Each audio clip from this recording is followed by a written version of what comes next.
Lightning like Steve McQueen. I'm in the fast lane when the light turns green. And I built tough, I ain't nothing but grit. Cause I made rugged blood, sweat, and spit. Yeah, like a horse I fly. Better push yourself in for a bumpy ride. I like to play hard, but I work harder. And I weather the storm cause I'm built stronger. Hey guys, before we jump into the episode, I wanted to let you know it is brought to you by Denim. As a business owner myself, I personally know the importance of financial stability and preserving cash flow to help navigate through any freight market. With Denim's comprehensive service offering, you now have an all-in-one financial partner whose platform includes factoring, payments, freight audit, document collection management, and analytics, which help keep your business financially healthy and increase your team's time to focus on revenue-producing activities. You can also take advantage of Denim's free credit check, which they perform on all of your customers. And Denim will proactively reach out to you if they spot any signs of credit deterioration. Finally, Denim always pays your carriers first. As a broker, this is imperative to preserving your credit score in the market, which ultimately helps you become a broker of choice to your carrier partners. Are you ready to learn more? Visit denim.com to schedule a demo today. Just do me a favor and let them know that the Freight Coach sent you. This episode is brought to you by SPI Logistics, the premier freight agent logistics firm in North America. For over 40 years, SPI has been diligently building the most successful freight agent network to provide first-class relationships for our shippers, receivers, and carrier partners. We are more than another transportation network. We are a dedicated team of professionals united by one singular purpose, and that is to expedite our agents' success. All of our agents are set up for success on day one, as they are provided with a full suite of support staff that is ready to assist them with everything from after-hours emergencies to financial and administrative needs on a no-fee basis. This way, you can focus on continuing to grow your business. There is no financial risk to start, and you have the ability to earn up to 75% in commissions. If you are looking to take control of your financial future and build your business with the backing of one of the most successful logistics firms in North America, visit www.spi3pl.com to learn more. Do me a favor and let them know that the Freight Coach sent you. What is up, ladies and gentlemen? We are back. We are live. It is the Freight Coach Podcast, the top podcast in transportation, coming to you guys every single weekday, 8:30 a.m. Pacific, 10:30 Central, to break down some industry headlines, but most importantly, provide some actual insight into what you can do with all of this information. This is your first time tuning in. Welcome. This is the real side of freight, ladies and gentlemen. And I say that before every single show. And what I mean by that is I only speak with transportation professionals, because at the end of the day, you guys, I want to talk to the right individuals who have done what you're looking to do or who are currently doing what you're trying to achieve, so you can take that information, apply it, utilize it, and see a meaningful difference in your business and your life. Happy Friday, everybody. I got a very special guest, and I'm just going to bring him up right now. He's been on the show a bunch of times, and we're going to talk about winning some dedicated freight, RFP style contracted freight for carriers out there. So my man, Adam Wingfield, is back on the show. Adam, what's going on? What's up, my guy? How you doing, man? Oh, dude, we'll get into everything at a later date out there, man. We got a lot going on over here, but this is the fun part of freight. And, you know, these are the scenarios that you work for out there, right? Because it's like, ultimately, it's never going to be perfect. It's never going to be easy, but nobody needs you when it's easy. They need you when situations arise, and they need a partner, and partners need to step up, and you need to work with carriers that you have full trust in. And, you know, I practice what I preach out there, and, you know, we'll talk about this at a later date, but I'm in a situation right now that is getting resolved because I work with the same carriers that I didn't find on a load board. So I'll just leave it at that.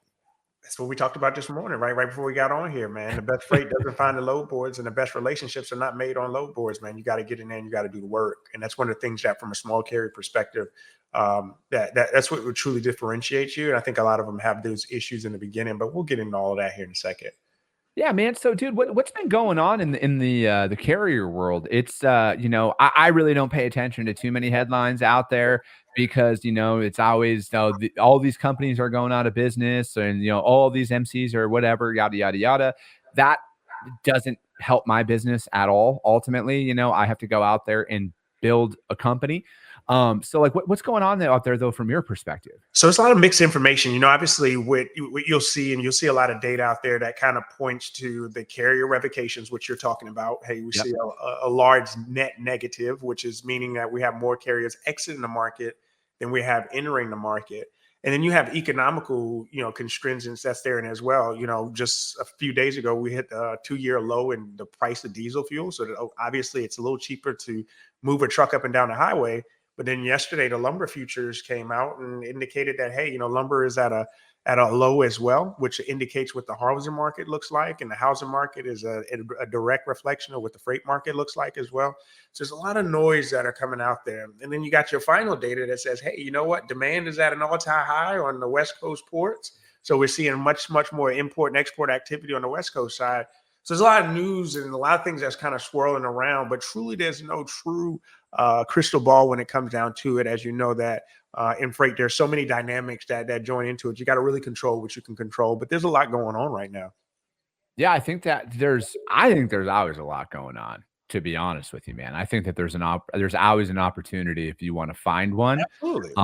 And that's what you got to be focused on, right? And that's honestly why I kind of changed up the structure of all this stuff. I'm just going live now. I'm just talking about stuff that people can actually do in their business instead of even breaking down industry headlines. And that's not to say that I'm not going to talk about them, because it's only a matter of time before I'll pull something up. But I want my focus to only be on what people can actually do to put into their business, right? Because it's I see all the headlines, I see all the economic indicators, I see everything, right? I did go to school, you guys. I can read and I can decipher information, but ultimately 99% of the stuff I see out there does not apply to my business. And here's why.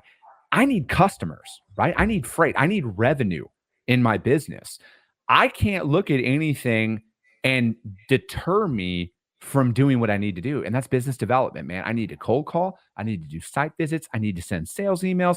I need to generate revenue because I got a family to feed ultimately, right? I got all of my life savings tied up into making this work. And if I paid attention to other people's opinions, I might as well just go back and get a job with somebody, man. I might as well just toss in the towel. But I'm not going to do that. I got to find a solution, and I'm going to, right?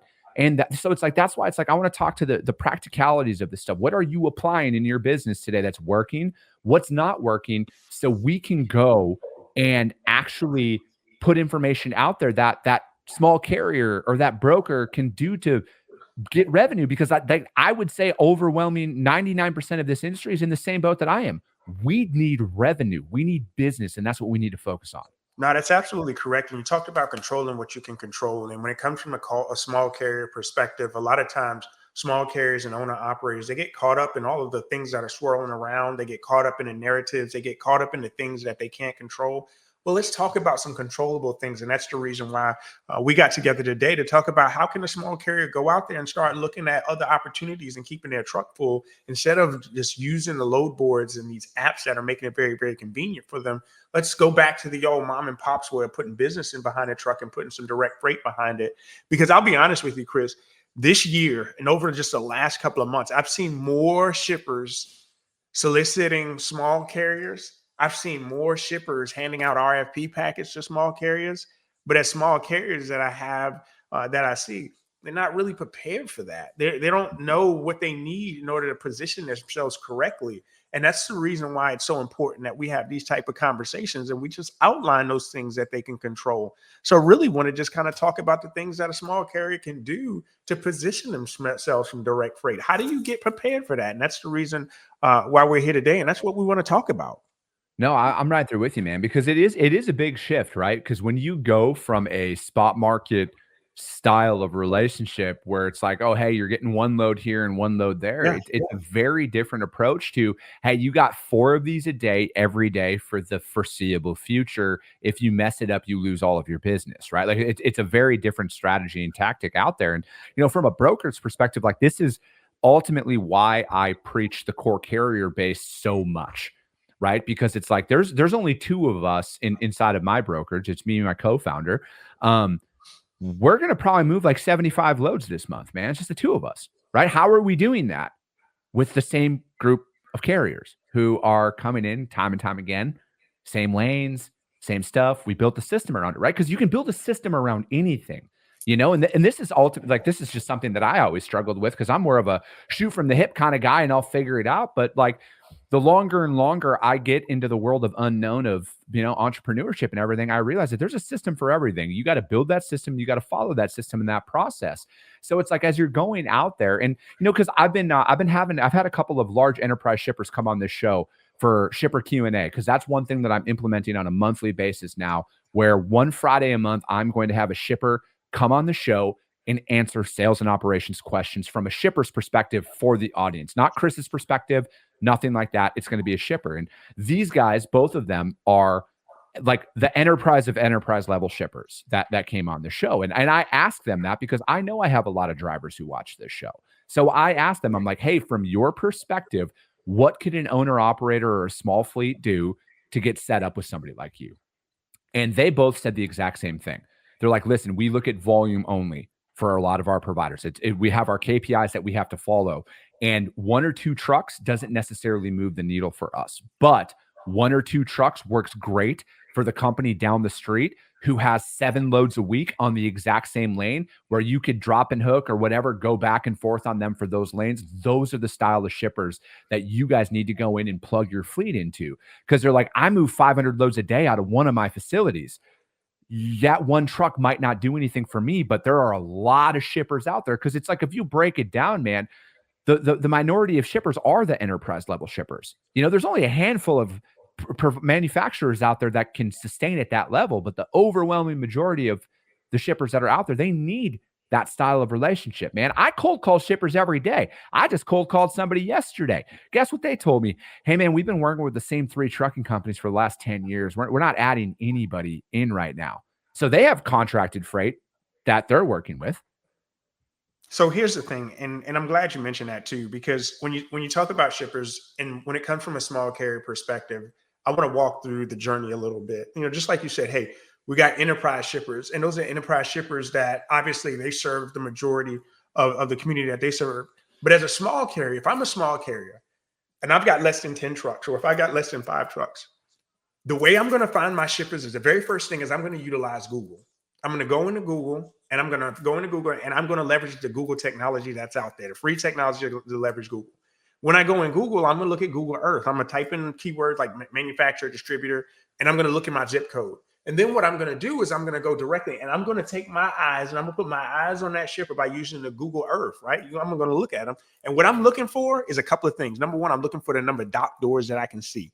So if I see like 3 or 4, okay, I got a chance. But you know what the other telltale sign for me is?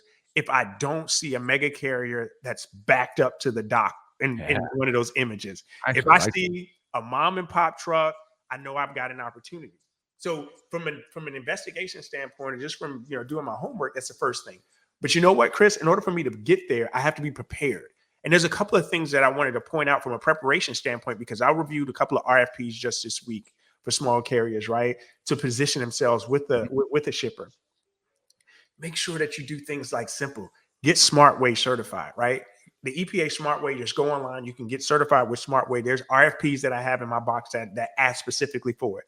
Make sure that you go in and you get any type of certification you can get, whether it be MBE, WBE, disabled veteran, whatever certification that you possibly can get from a business perspective, go ahead and get that. The next thing you want to make sure you do is you absolutely have a brand presence. And when I say a brand presence, man, very minimum, have a website. And it doesn't need something to be something that you spend thousands of dollars on, but get a website that talks about what you do, who you are, what lanes you service, and the type of service that you bring to the table. Then you want to make sure that you have differentiators that are keenly specific to you. And when I compare that to having a job application and a job resume for a particular job that you want. Typically, you're going to formulate it that way. So, for example, if I'm going to go work with a shipper that ships out flowers, then guess what? We provide tailgate service. We provide back to the tailgate service. We provide driver assist services. These are services that you're going to want to be able to offer because you know that small shipper is going to go after you. You also have to be prepared, and you got to be able to be prepared to grow with that shipper. What if that shipper needs to get to that point where they may need a couple of extra trailers? So financially, you as a small carrier need to be able to provide them with, hey, you know what? I need to be able to go out and lease a couple more trailers. I need to be able to do that. And then when you look at it from a financial perspective, you need to make sure that you can handle that shipper, because there's shippers out there that I saw RFPs, net 60, net 45. What are you going to do as a small carrier when you're not able to get paid for those first 45 days? So that selection process and that homework process is important. Ensure that you have your homework done. Ensure that you have a carrier profile established. Ensure that you're prepared to have those conversations. And then once you get to the next phase, and the next phase for me would be business requirements, right? So understanding exactly what that shipper ships, understanding what their insurance requirements are. I've seen a shipper this year that had a general aggregate requirement of $3 million. Are you, as a small carrier, are you able to provide that? And probably not. Are you able to add that? If you can, would you turn that off or you turn that on to them? And then you got to also know your cost structure, because there's two types of cost structures that you can take when you're pitching to a shipper. You've got your cost plus, right? So as an owner operator or a small fleet, you have to understand what your break-even costs are and then say, hey, what kind of margin do I want to operate under? You have that cost plus opportunity. Then you also have a value-based pricing. And when you're pitching those two pricing, you got to determine what that looks like for you or that shipper, which works best for you. And then, once you get that, you got to understand the project scope. You got to look at the scope of what they offer and how that scope would impact you from a business perspective. Are you able to grow with them? Chris, I was talking to one of our clients a couple of months ago, and they landed a shipper. They went from 2 units to 7 units. They landed a shipper, and when they had 2 units, the shipper was a small shipper, right?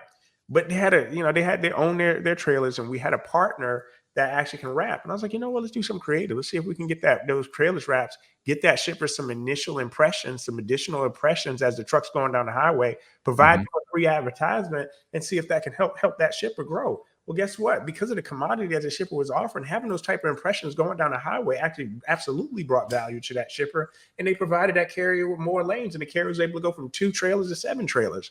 So these are the things that we have to look at as small carriers, because listen, you have an asset. At the end of the day, you have an asset. Your asset is in high demand. That's the only way that their product can move from point A to point B. But the problem is that a lot of small carriers confuse their assets with egos. And that ego is what gets in between them from being able to have the conversations that are necessary. And when I look at that too, not everybody is good. Not everybody is good with people. And as a carrier, you are the CEO of your company. That brand that's on the side of your door, you are the CEO, and you represent that company. Can you sit down and have a conversation with a high-level executive at that shipper that you really want to land? So I definitely recommend just going through the basic steps of that.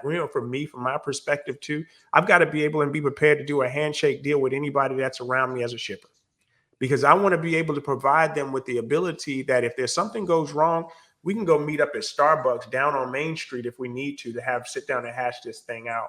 Those are the things that bring value from a small shipper. There's a lot of shippers that just want to work with someone that they can put their hands on, because when they bring in 3PLs, sometimes when they bring in a 3PL, they're going to get a different truck every week. Like you said, you got shippers that are putting out 500 loads a week. You got shippers that are doing that. And even on those large enterprise shippers, I'm going to tell you, don't be scared as a small carrier to approach an enterprise shipper and see what their low volume lanes are.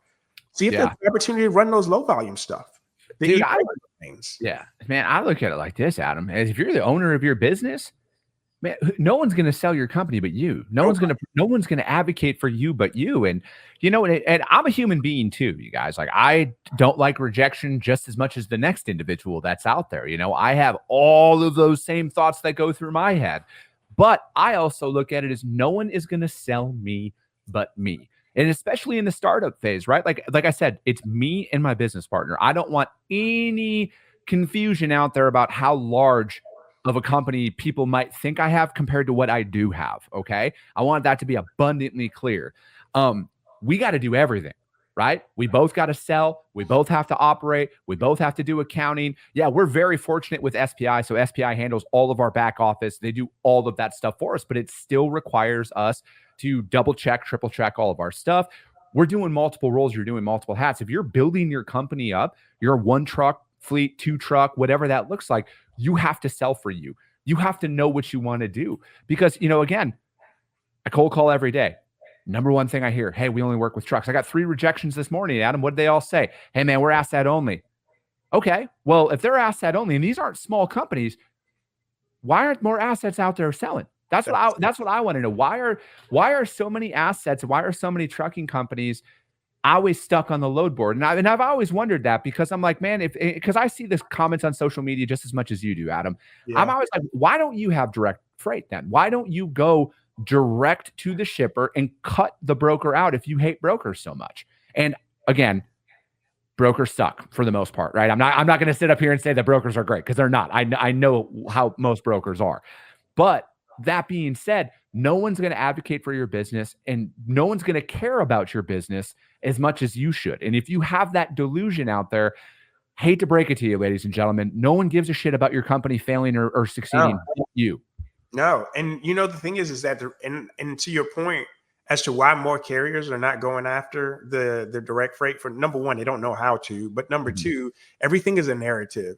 You have all of this noise on social media. I got in a great argument with somebody the other day, made a post about dedicated freight. There was like, yeah, shippers don't work directly with carriers because carriers don't have enough trucks. I was like, well, how many shippers have you actually worked with? Well, all shippers are like that. Well, how many shippers in the United States? All shippers are like that. Shut up. This is what I mean. Like when you listen to what most people talk about, you become most people. And I assure you, I 100% will stand here and guarantee you, there is enough freight. When I say 85% of the freight that moves in America moved by contract and not by just occasional spot, I assure you, there is enough freight that if you got your sleeves rolled up, put your ego behind you, stop getting out your comfort zone, put your phone apps down, and get on the phone. I got my first direct freight, my first dedicated customer out of the Yellow Pages. I use the Yellow Pages myself. With my assets, I use the Yellow Pages in my corded telephone, and I got my first direct shipper. I didn't have the DATs and the truck stops. And even if you wanted to go direct, there's e-procurement methods that you can use, like Emerge Technologies that you can use, that you can go e-procurement even if you're not that person. But here's the thing. When you start a trucking company, it's no different than when you start a barbershop, a restaurant, a clothing boutique, an eyelash salon. There is no different. Why do I say that? Because at the end of the day, it has one common denominator. It is a business. In order for a business to succeed, it has to be financially stable. You have to gain customers. And when you gain customers, you have to be the one to go out and do the sales part. You got to go out and do the accounting things. But the thing is too many people start trucking companies because they can drive a truck. Just because you can drive a truck doesn't mean you can run a trucking company. I don't care if you've been driving a truck 45 years. If you want to start a trucking company today, there's no guarantee that you're going to succeed. And more than likely, the guarantee is that you're going to fall in the bucket of the 80% of the people that fail, because you have to start a business first. Trucking is a business. And when you start a business, you have to focus on the business first. The asset is the easy part. Anybody can go out here and buy and truck a trailer, like anybody, literally. To start an authority, the barrier entry is so low that when I say anybody, I really mean virtually anybody can start a trucking company. Dude, so like, no joke, Adam. I could go in 8 weeks, have my CDL.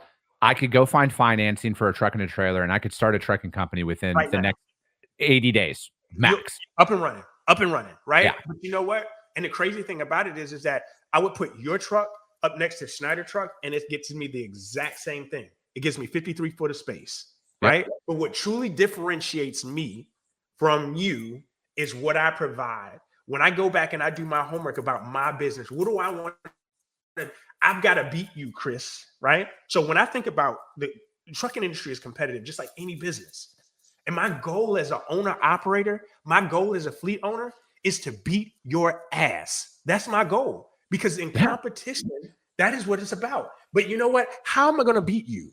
If I've got a truck that looks just like yours, that moves just like yours, has the same crack in the windshield like yours, how am I going to beat you? Oh, you know what? I give up.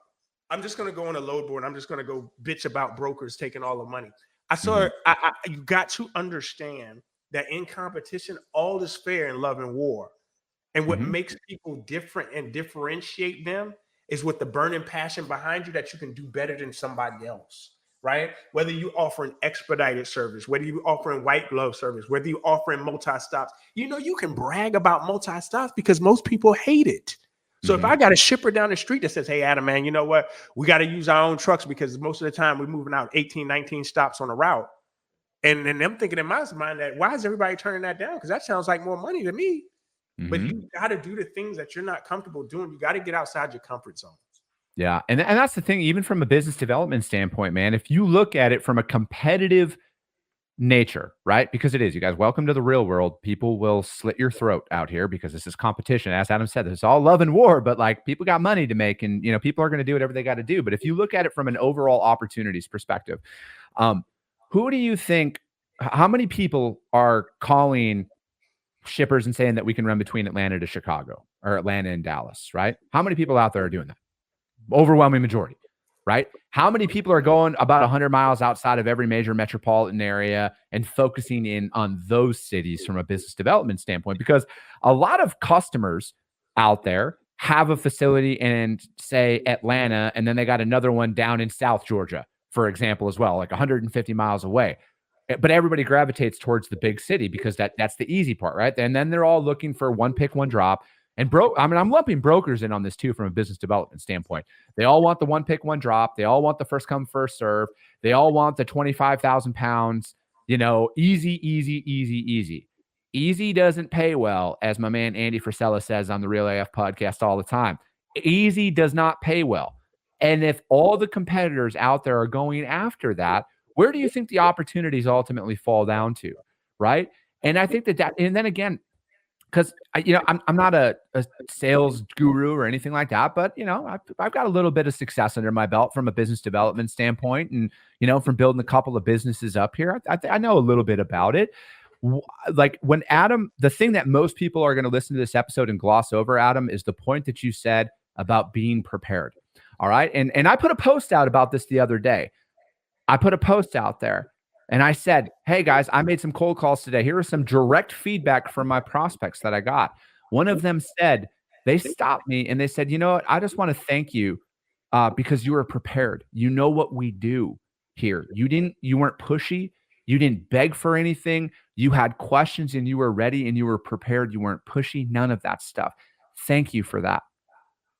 So and then they told me, they're like, I wasn't going to give you 30 seconds when I picked up your call, but you were prepared for this call.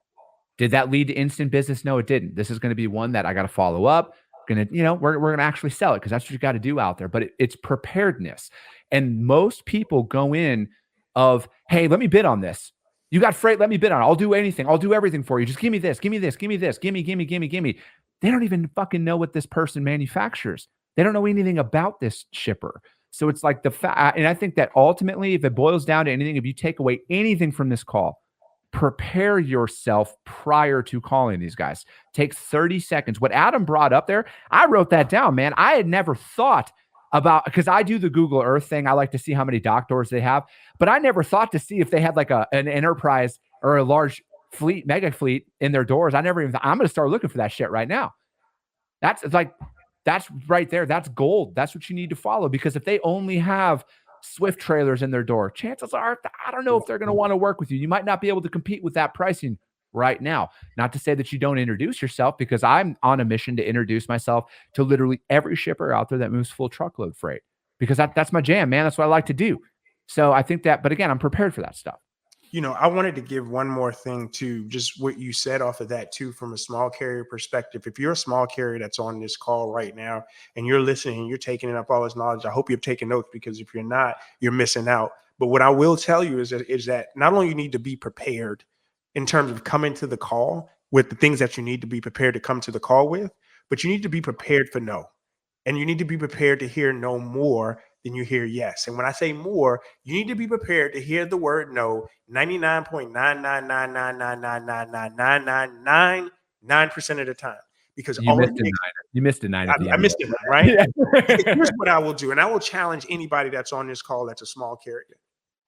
I will challenge you to make 100 phone calls out to shippers in your area over the next 2 weeks. But not just that.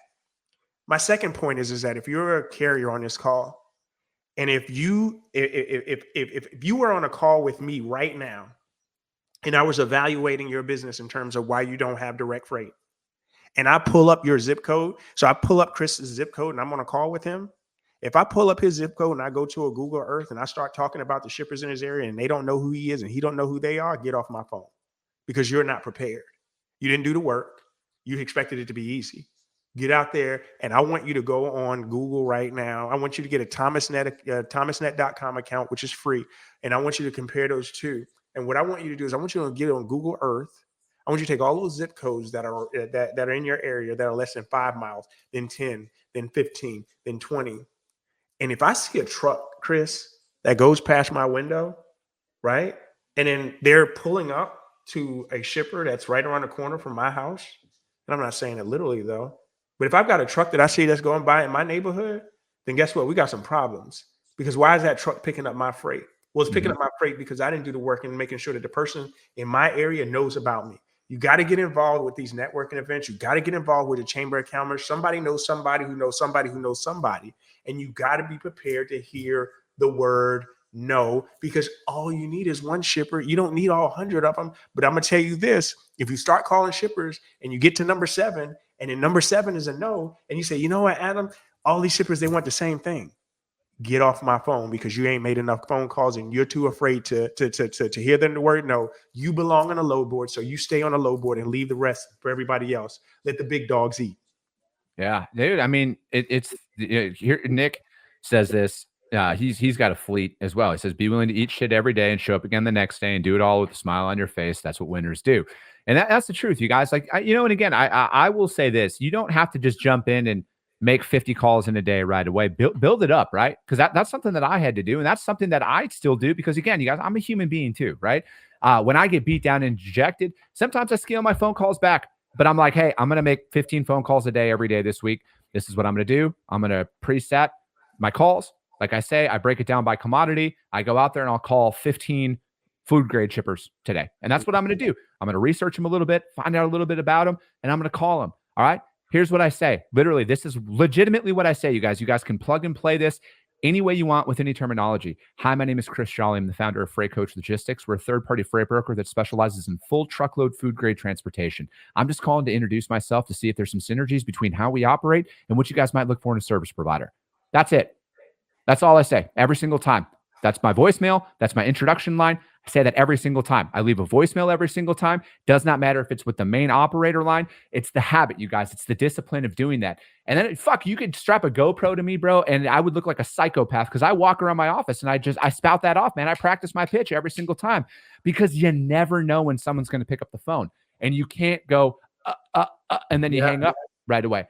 Practice your pitch, you guys. Practice your pitch. Everything I just said there, you can plug and play your company's name, your name, what you specialize in, whether you're LTL, drayage, whatever you want, plug it in, use that. That's what I do every single day.